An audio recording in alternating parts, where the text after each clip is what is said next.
All right. So, it's raining right now. Let me switch on the camera so that you can see that. There we go. It's very cloudy, it's very wet, it's raining.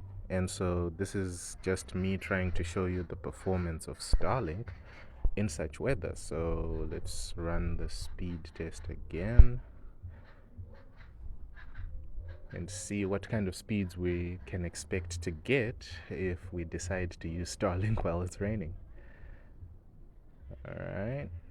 20, 30, 40, 50.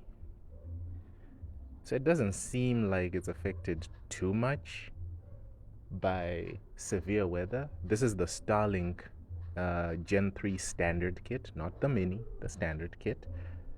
And it seems like its performance is not too affected by cloudy weather. So I'll keep testing it, but I just saw this as an opportunity to test it out and see if there is any significant drop in performance on a cloudy and slightly rainy day. It's very light showers, but there you go.